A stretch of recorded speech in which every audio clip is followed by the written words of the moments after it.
Hi guys, so today I'm going to give you a bit of an insight into how to change your oil in the 3.5 double overhead cam 6G74. It's a piece of piss. It'll take you less than an hour. So I reckon the majority are changing your oil yourself and you already know how to do it. If you already know how to change your oil, you can just jog on, you don't need to know. Go watch some maths reruns. But this is for those of you who may not change your own oil, and I just want to show you how easy it is. Maybe next time, rather than pay someone, you might give it a crack yourself. So in regard to the temperature of the oil when dropping it, the consensus is to drop it hot due to the viscosity and the ease that the oil passes through from the top of the engine down to the sump. But when you drive the car and when you turn it off, the oil's hot, the viscosity is thin, so doesn't it drop to the bottom of the sump anyway? So I'm changing mine cold.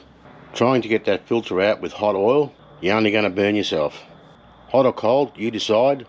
Do the research, Google, ask your mum. So the first thing I do is I always take the cap off. So it's allowing gravity just to pull the oil through, out through the sump there and the sump plug. Yeah, so you've got to take all these bash plates off here. You've got a bolt here and a bolt over here. They're both 12mm bolts. You take those two out, and there's two at the back and the bash plates at the back. You've got the two bash plate bolts just sit there. There's just one there and one there. So they're both 12mm bolts, and I've actually done some fabrication on my front bash plate, so I've actually got some 10mm bolts up the front here to accommodate the winch plate. You'll have another two bolts, one here and one over the other side over there. Get rid of that, and then you can get at your filter. As you can see, you don't need to take the back bash plate off to actually drain the oil. You can actually drain it without removing the bash plate. Every time you do your oil, you've got to do your filter. That's a given. Don't even think about not doing that. The only other thing I do, especially when I take my bash plates off, is I check for oil and anything sitting on the bash plate, and I always have a look up at the bottom of the motor, see if anything's loose.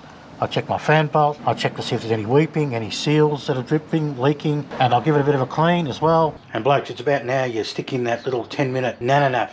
Chuck your legs out the front, the missus will never know. And just a general look around just to make sure everything's, I guess, in order. You don't need to take the bash plates off to drain any of the oil, but you certainly need to take the bash plates off to get it to filter. If anyone knows an easier way, please let me know. I've been doing it like this for years. So when you're changing your oil and your filter, it's always good to change the washer. It's actually a little bit of a pain in the bum to get the filter out in there, so it's right up in there. So once you get it out, just give it a bit of a good clean up around there. You're going to spill a bit of oil here and there. So when I put the new filter in, I always like to just pre-fill the filter a little bit. I don't know, I just think it helps when you first start the car. It's sort of primed already. Some might say it doesn't make a difference, but look, it's just the way my dad taught me, 40 years ago. So there's no doubt it's a bit of a messy job, that's for sure. But there she is, all in, tightened up. Now I go hand tight, and then I have a little spanner that I use. I just go a little nip, just a little bit, right? Because the rubber seal will swell a bit, so it'll tighten up on itself anyway, but I just don't want it coming loose initially. Now I've just given that a little nip with the oil filter pliers. I'll just fill her up full of oil, and then I'll check down here for leaks.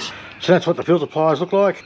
For no real reason, I just stuck a beer can in there. Yeah, so the 3.5 double overhead cam will take 5 litres, and I'm using the Castrol Magnatech 10W40, helps with the lifter tick, but I always like to just whack in 4 litres and give it time to settle, go down underneath, check for any leaks, have a second 10-minute nap, put the bash plates back on, then by the time I come back up, I'll check the dipstick just to make sure that we're all good. Been about half an hour, put the bash plates back on now, so I'm just going to check the dipstick, see what we've got going on here. We're pretty close, so I've got about 500ml left. It will take 5 litres, so you really can't go wrong. We'll just tip the rest of the oil in there, so probably about that much just for now, so I've got roughly 250ml to go. So what I'm going to do from here is I'm just actually going to let that now sit for a bit to see where we're at with the level on the dipstick. So the last thing you want to do is overfill it, because you're getting that back underneath and you're pulling out the sump plug again and you're draining it a bit, so you don't want to be doing that. You don't want to overfill because you'll blow your seals out. So I've let that sit for a while now, and I've checked the dipstick, and pretty much, yep, the whole 5 litres is going in. As I said previously, I've made 100% sure I'm not overfilling it. So that's it, guys. I'm basically done. Right, so now you've changed your own oil,